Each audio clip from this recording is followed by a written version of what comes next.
श्री कृष्णाय नमः, श्री सरस्वती नमः। आपको बताते हुए अत्यंत हर्ष हो रहा है कि संवत 2081 शक 1946 फाल्गुन शुक्ल पक्ष दशम रविवार तदनुसार आंग्ल दिनांक 9 मार्च 2025 को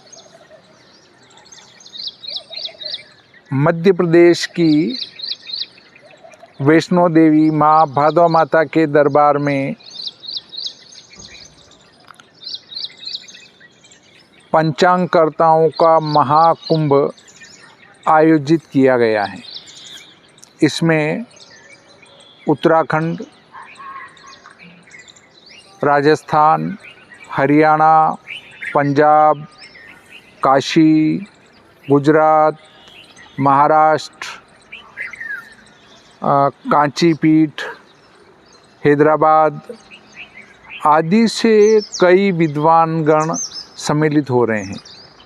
60 लोगों के 60 पंचांगकर्ताओं के आने का था, परंतु कुछ ने स्वास्थ्य खराब होने के कारण आने की अस्वीकृति दे दी। 50 के लगभग पंचांगकर्ता या धर्मशास्त्री इसमें भाग लेंगे और संवत 2083 के व्रत पर्वों पर इसमें विस्तार से चर्चा की जाएगी। मैं चाहता था कि सभी पंचांगकर्ता एक मंच पर बैठें और जो त्योहार 2-2 दिन मनाए जा रहे हैं उनको एक दिन ही मनाया जाए, इसके लिए प्रयत्नशील था मैं। परंतु कुछ पंचांगकर्ता आना ही नहीं चाहते, तो इसके लिए कोई उपाय नहीं हो सकता है। तो आप कोशिश करें, यदि पंचांगकर्ता हैं या धर्मशास्त्री हैं तो आपको इस महाकुंभ में बैठने की अनुमति दी जा सकती है।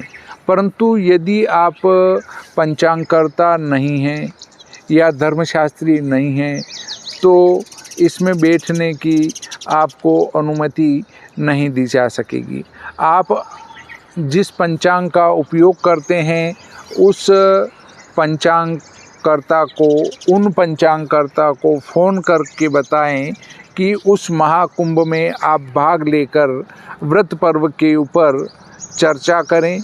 यदि मैं कोई गलती कर रहा हूं तो मुझे बताएं, और यदि आप कोई गलती कर रहे हैं तो आपको दूसरे बताएंगे। इस प्रकार व्रत पर्वों में एक रूपता हो जाएगी, और जब व्रत पर्व सभी पंचांगकर्ता एक रूप लगाएंगे तो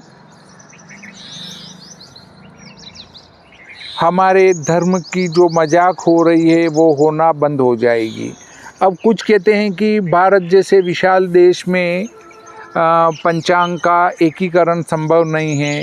क्यों संभव नहीं है? बिल्कुल संभव है, यदि उसको उस हिसाब से लिया जावे तो। अब आप कहेंगे कैसे?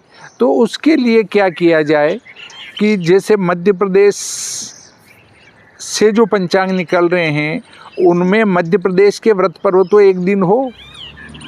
एक ही स्थान से निकलने वाले पंचांगों में व्रत पर्व अलग अलग लगाए जा रहे हैं, इसका एकीकरण है।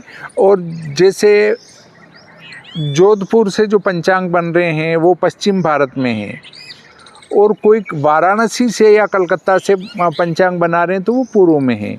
वहाँ का व्रत अलग दिन होगा और जोधपुर का अलग दिन होगा, ऐसा कभी कभी संभव हो जाता है।